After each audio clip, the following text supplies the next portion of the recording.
welcome back to Inside the Minds of Authors. I'm excited you guys are joining us on this fabulous Saturday morning, afternoon, wherever you guys are catching us. We have another incredible author joining us today with a fabulous book that I know you guys can't wait to listen to. But before we get started, if you're new to the show, go ahead and subscribe. You don't want to miss a single episode. We're here live today. We have two more for this evening that you guys get to enjoy. But you do not want to miss an episode. We have amazing, talented authors joining us all the time, sharing incredible books. So that way, if you're joining us, you want to catch an episode. You also want to make sure that you get an opportunity to ask questions for them. So make sure you're here. But because you're here to listen to our author, I'm going to bring our guest. Hello, Mr. Russell. How are you? I'm very happy to meet you. I'm very excited about this. Uh, and I love the way you run your show. Aw, thank you. I'm so thrilled you are joining us. I love this book. I'm like, I need to figure out what it's all about. But before I have questions, I'm going to turn it over to you so you can do your reading. So it's all yours, Mr. Russell. Okay, I'm a little bit nervous. Now, You- this is during a hurricane. So know that as I start to read. We can't leave here. Where are we going? There's a hurricane outside, Elizabeth said, gripping the front doors of the evacuation center. Evacuees and volunteers turned to see what the panic was about. Charlie signaled with his palm down for her to lower her tone. I told you, Mother, we're going across the park to my apartment, Marilyn said, holding Eddie. She covered Eddie's head with a towel and kissed him. You'll be safe and dry soon, baby. We'll blow away, Elizabeth pushed back at Charlie when he grabbed her hand to get her to let go of the exit door. It's not blowing that hard anymore, Mother. Eddie's heavy. We can't stand here arguing. I just got dry. Elizabeth watched the rain sweep up the street in waves. We're going to get washed away. Do you want to stay here in the center with 10,000 other people? You can do it, but I'm taking Eddie with me. Marilyn walked away. I'm going with him. Charlie pointed to Eddie and followed Marilyn as she left. Okay, okay, but I'll be soaked when I get there. Elizabeth stepped slowly, but after seeing the others not waiting, she walked faster. And I have plenty of towels and a robe for you, Marilyn called back. Probably Gucci. Now, wait a minute so I can catch up. Eddie isn't spending a second more in the rain than he has to. You can see where we're going. Marilyn spied Charlie waiting for her to hold her hand. And you like nice things. Now follow me and don't fall. The rain is hard, but you'll survive. She sped her walk to her mother as her mother yelled for her to stop. Be careful, Mother. Charlie, hold her hand. I know you can walk faster than that, Mother. You never invited us there before. Didn't even know where you lived, Elizabeth complained as she held a plastic trash bag over her head and followed behind Marilyn around the trucks and through the park. Charlie followed close with a hand on her back. Marilyn, her arms tight around Eddie, sped down the sidewalk, winding through the trees. Her mother hollered and hooted from behind. Everything is ruined anyway. I'm going to fall. Charlie, don't push me over. Help me. I swear. If I fall into this mud because of you, Marilyn kept walking.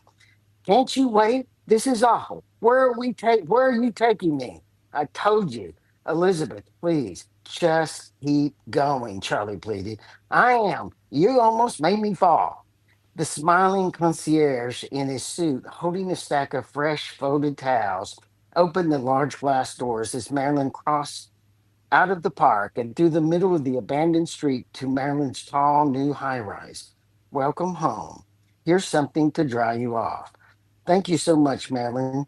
Sat Eddie down and dried him off as she watched her mother stomp across the street and in the door held open by the concierge.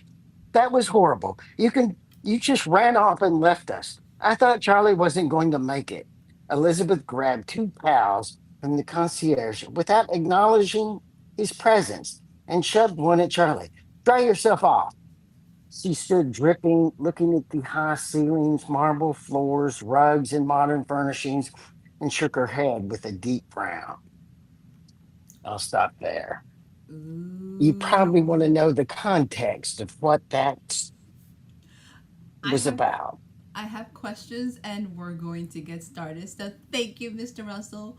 That is a clip for everybody from Murder by Storm. So we're going to just jump in because you know exactly where I'm going with. What is this book about? Just spill it out. What you got going on Okay. here? It is a psycho murder thriller. It's a chess game in real life battle between a fired cop who wouldn't give up and a psychopath that was always three moves ahead of him. But in this book, I also wanted to explain to the reader why Marilyn, the antagonist in this book, is the way she is. And you just heard what I read was her rescuing her son and her mother, who was Elizabeth, and her stepfather, Charlie, from the refugee center because there's a hurricane hitting. During this whole book, there's a hurricane.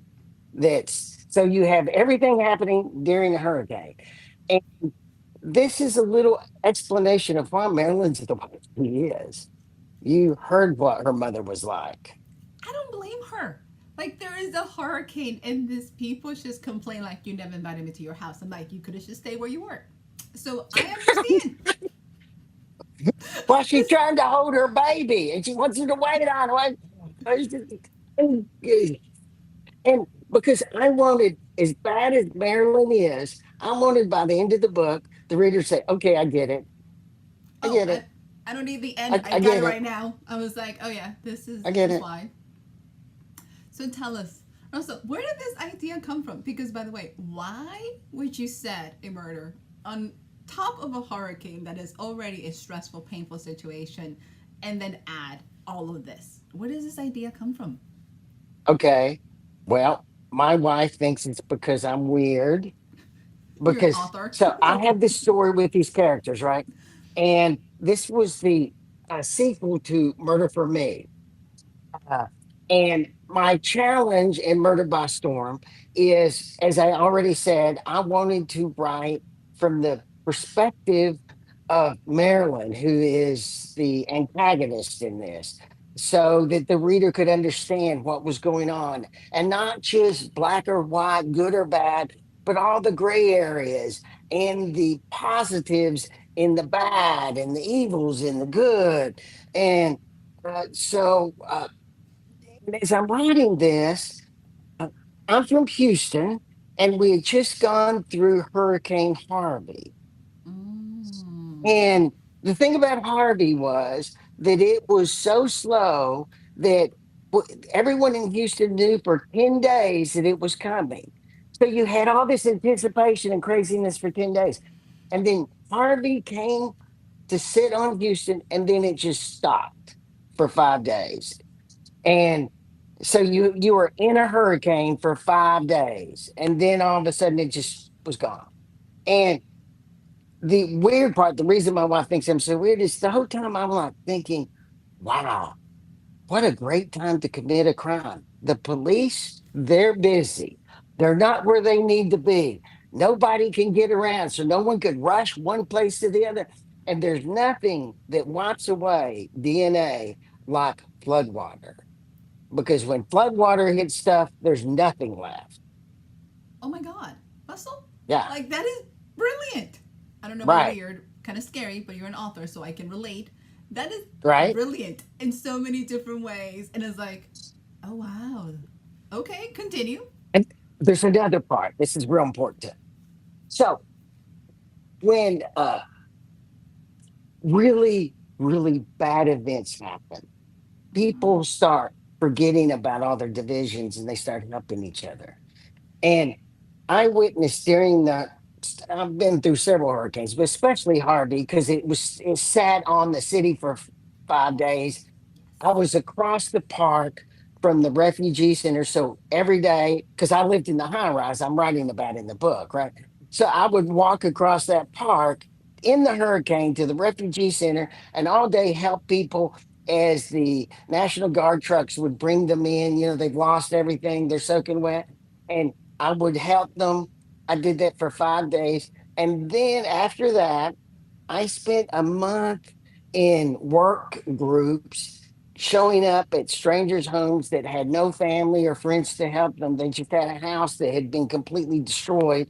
And we would go in, we would gut the home, get it ready to start rebuild. The insurance company would start rebuilding, and then go to the next one, never see them again. Nobody, I saw people risking their lives for people. They didn't care about their race, their religion, their political beliefs. They people helping people. It changed my life. It's one of the. I know this is weird because it's a hurricane. Mhm. It's one of the greatest things that ever happened to me in my life was helping people like that and seeing other people help people like that. It was spectacular part of my life, and I wanted to write about that. And I put that in the book too. I'm so In glad you fact, did because, like, I'm getting teary eyes because I think sometimes we think when horrible things happen, we only focus on the horrible things and we forget that humanity as a whole, we're meant to be, creatures meant to be together. So when things I bad happen, guess, boy, we think of like back in the cave times, we're officially come together in that community and we tend to either protect, it either breaks us or makes us, either going to divide us or it's going to it bring us changed my together. life. And I And can this, tell. I am a terrible cynic. I practiced criminal and divorce law for 41 years. Nobody is more cynical than someone who does that. And it changed my life, helping I people. And I don't well, help people. so that combination alone, I was like, oh wow, I need to rephrase I everything I know know. about you. Like everything went choo choo choo. It's like, wait, what just happened? It's like, oh, okay, okay. But it also has an impact on your writing and how you see things and how you're seeing the Yeah. world now. So I love it. So I need to know about it because you said this is book 2. So you need to bring us back. What is this murder series about, and why are you writing murder? Like, what's up with this? Tell us. Okay. Mm-hmm. So this is true for everybody. You know, during the course of your life, you meet a few people that are unlike everyone else, and you remember those people. And during the course of my practice in 41 years, I came across some people that were so different and unique. They were like, I got to write about that. This is someone, this is the character that has to be in my book. And after the course of your life, you congregate these group of people. And the story that these characters fit in was a psychotic murder thriller. That's where they fit. And so that's what I wrote. That's the story that came from these people, these characters that I have to write about. Because I have to write about them. I've lived I've lived with these people for years in my mind. It yeah, I take them with me when we travel. My wife hates that, right? Well, She's like, "Would you leave Marilyn at home?" In fact, I have this weird story. When I first started writing uh, Murder for Me, the first book, during the first draft, Marilyn had a different name. And one night I dreamed that Marilyn came and she was on my chest. She had my throat chugging. She says, "That's not my name. My name is Marilyn." So the next morning when I woke up, I said, "Oh my God, Melinda." My wife's name is Melinda. Melinda, I dreamed about Marilyn last night. She's like, "Who the hell is Marilyn?" Right? Oh, Marilyn, the antagonist in my book. I thought her name was X. No, she came to me and told me that her name was Marilyn. She's like, "That's weird. You're creeping me out. Don't tell me stuff like that." so your wife is officially my hero because she's like, I don't know what's going on. I don't want to know and don't share this with me. But that's kind of the stuff that you should phrase a little better to your spouse that you're dreaming about another woman that she has never met and that you're that excited about. So, yes, Yeah, that kind. She was suspicious for at first, but then she was just creeped out. Right? I don't know which one is better. Is the suspicious better than the creeped out, or do we just both like you? She would say anything's better than being creeped out about it. Right? So, characters come into your dreams, I don't think my dreams last long enough when my characters come and visit. Like, I wish I had those dreams as most authors talk about. No, you don't. Oh, okay, never mind. I'm good It's too then. weird. That was intense. I don't think I want my characters choking on me, especially because I write about, talking cats. That would be traumatizing. So we'll pass on that. So, I think that would be a great thing to write about talking cats. oh, it's Cats awesome. talk because they really do talk. I Oh, they mean, yell. they don't say the words, but if you have a cat, especially an older cat that you've been around for years, you know exactly what that cat's saying to you at any time. And it's not good. It's never good. Yeah, They're not giving you compliments. Cats do they're not not go nice around. about it. No, my cats judge me and everybody else on a daily basis. That they have no I believe concerns. it. Hmm. It's brutal. I don't know why I have friends so self-esteem after having cats in my life. It just doesn't work. So Russell, tell us, what are you working on now? What is going on in your mind? What are you creeping your wife with? Do tell. Okay, it's and it is creepy to her, by the way. It's tough. In every book, I have a challenge, right? The challenge in Murder for Me was I wanted to get that first book published because it was actually my second book, and I wanted to get the book. I wanted to be good. I wanted to publish it. That my intellectual challenge in the second book was to write from a woman's perspective because I wanted to write from Ballard's perspective. So the reader can say, "Yeah, I get it," right? And I got to tell you, as a man that's not gifted with much empathy, it was hard work. I had to work at it, and I had great editors that had to yell at me many times. One time, one threw chapter 7 and 8 at me because she was so mad at me. And it was some of the best work she had done when she did throw it at me after I started talking to her 2 weeks later with her again 2 weeks later. But I mean, it's hard work. So, have you ever read Dungeons of the Confederacy? It's a No, Pulitzer Prize winning book written in the 1920s. Okay. I'm writing it Well, down. it there is there's a character, the main character in the book. You can't really call him the protagonist because he's both the protagonist and the antagonist. Uh, he's so, what can I say? He's so loathsome, but not in a evil way, just in a way that's repugnant that you can't forget about him.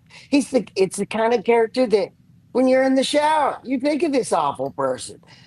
And and and it's been duplicated in other books trying to copy a character, an uncouth character, or a unkept character that also is very, very memorable.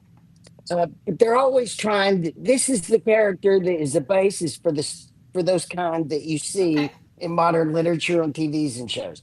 So I'm trying to write, and it took me till about chapter 6 in the next book, a character that you can't get out of your mind, but not in a happy way, not in a Oh, scary way, but it's just, there's just so many things about him that's just gross or uncapped or God, I would not, but you can't look away, right?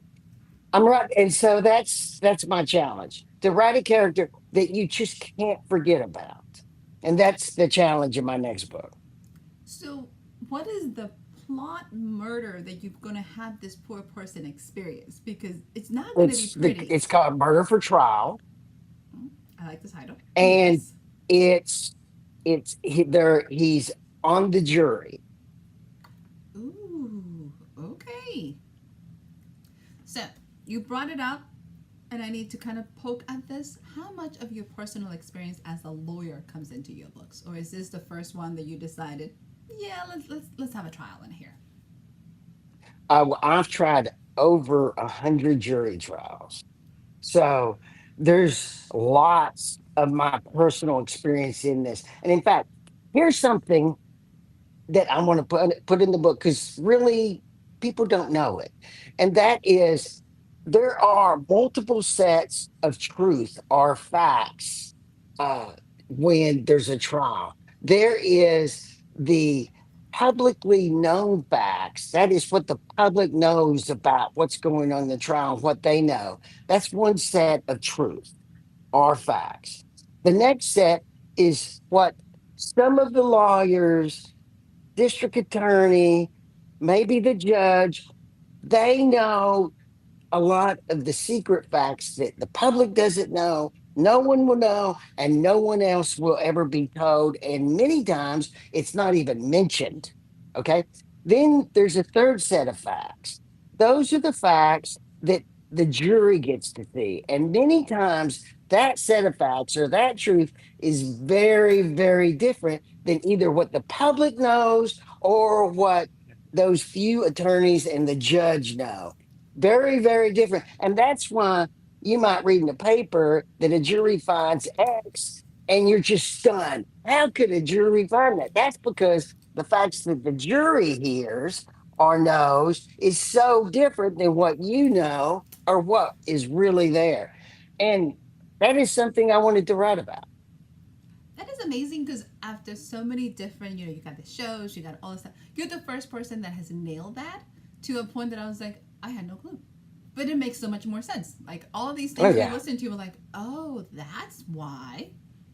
Thank you. That I'm officially like, oh, I had no clue. Thank you, Mr. Russell.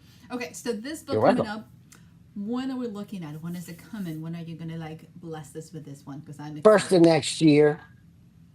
Are you ready? I'm not ready. Nobody's ever ready. It happens. I'm still working. Plus, we're moving from Atlanta, we're moving to Houston, blah, blah, blah. Oh yeah, you have things going on. I understand. Right. So tell me, Mr. Russ, what advice would you give an up and coming author who's looking to say, I want to tackle, and I would like to use my personal experience as part of my writing journey? What would you tell them? Get to work. Start writing. Get to work, start writing today because you're going to write a lot of terrible junk before you get to the good stuff. So you need to start writing today. Don't put it off. Don't wait till next week. Start writing today. And if you're writing for the next week about one thing, and then you're like, what am I writing about this for? I need to write about that. Then start writing about that.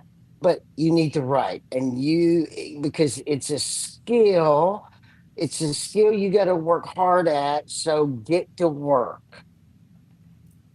I love it. I love the fact that you said you're going to write about so many different things, and some of them it's a skill you got to practice.